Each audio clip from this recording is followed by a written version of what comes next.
Hi everybody, and welcome back to week 3 of Body Image Talks. Today I wanted to talk about two things. The first thing was that Victoria ad that was put out, and the second thing, the obsession with exercise and the difference between exercise and movement and how it could help our body image. So the first thing, the Victoria's Secret ad that was put out there. For those of you who didn't see it, basically it was 10 women or young girls put in an ad, very skinny, probably all size zeros if that exists, and the caption over it said the perfect body. They were also in bras and underwears. Now, don't get me wrong, I love sexy lingerie. I think it's fantastic for women to feel wonderful and sexy in their bodies. And using the proper attire definitely helps us. So I have nothing against Victoria's Secret. I do think that companies should take a bit more responsibility in what they're putting out there, but I also understand that they are out there taking advice from marketing and sales companies. So marketing and sales companies tell this company, do this, they do it, cash is king. So where does that leave us? It leaves us with a responsibility as to how we are going to process these images, how we're going to understand them, how we're going to believe them, and how we're going to have a conversation with our friends, family, and children. So your kids see these ads. Ask them, what do you think about that? How does that look to you?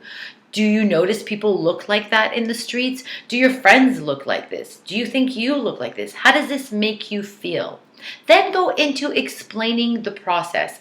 There's no need to bash skinny people. There are a ton of skinny, healthy people. So we don't want to bash other people to make ourselves feel good. What we want to do is have the proper understanding that there are many different sizes and ranges of bodies. But what this company has done was put only one image out there, and unfortunately, that is not the truth. That is not the reality. This does not equate to what people are trying to call the perfect body. And have that conversation with your children. Explain to them that's business, it's not reality. It's also Photoshop. There are many things that are done in that image to make everybody look shiny, perfect, and great. So that being said, I really think that that's our responsibility within all of this. I think it's fantastic that people have put out a petition asking Victoria's Secret to take a little bit of responsibility and perhaps consider another ad. You know, maybe showing a few different body shapes. I think that would be fantastic. Different colors of people, different shapes, different sizes, heights, etc. Ages as well. You know, not everybody remains 14 years old, prepubescent type of age, right? So enough said about that. Next, I want to talk about the difference between exercising and movement.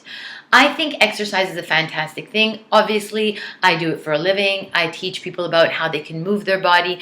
But the thing that I really try to drive home, and hopefully I can make this clear today, is that even when we don't have the time to get to that 1 hour hard kick butt workout, we can move our body throughout the day. And if you can encourage your children and the teachers that your school has to do this with your children, you will find your children have a better body image. Because the truth is, the more we move our body, the better we feel. I was very fortunate to find dancing at a young age. So no matter how my body shape changed, I always loved moving my body, and I enjoyed the way my body felt. Of course, I've struggled with body image as well. I was a dancer on a dance floor competing, and people basically look at you like a racehorse, and if you're not perfect in that dress or the skinniest possible, you never really feel good enough. But what helped with all of that was the joy and the love for moving my body. And I know that people who do move their body regularly feel good and feel happy. So exercise is not the only thing. You don't have to kill yourself on CrossFit or go running every day. Actually, that sometimes can really have a negative impact on your body image. And a lot of people who suffer from eating disorders also suffer from over-exercising. So they very much work hand in hand.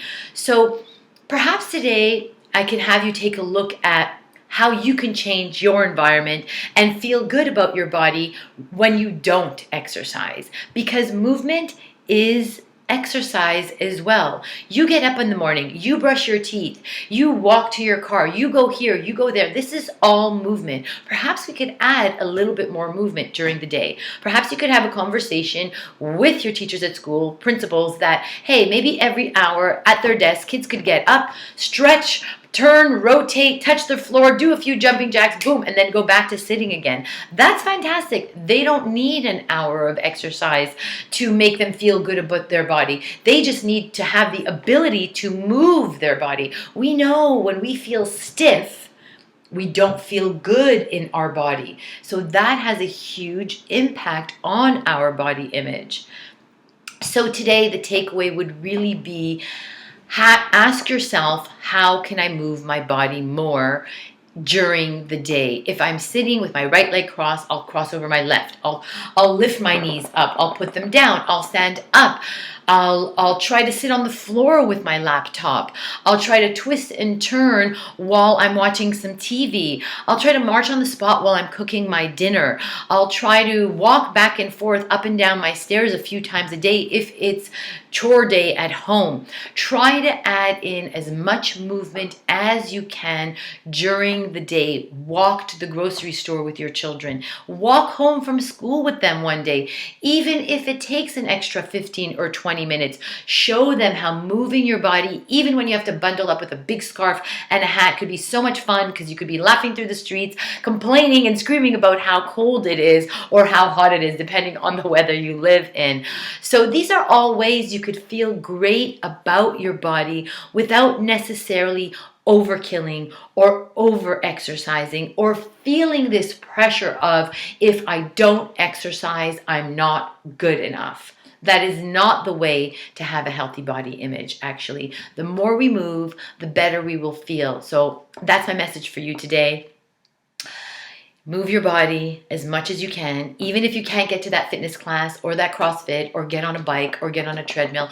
Actually, doing those repetitive exercises sometimes may actually be causing more damage than good in your body. So changing it up, going barefoot once in a while, walking outdoors with different shoes is really one of the best things that you can do for yourself and your family at home. I hope that helps. I wish you a wonderful day, and I look forward to seeing you next week for more body image talks. Thanks.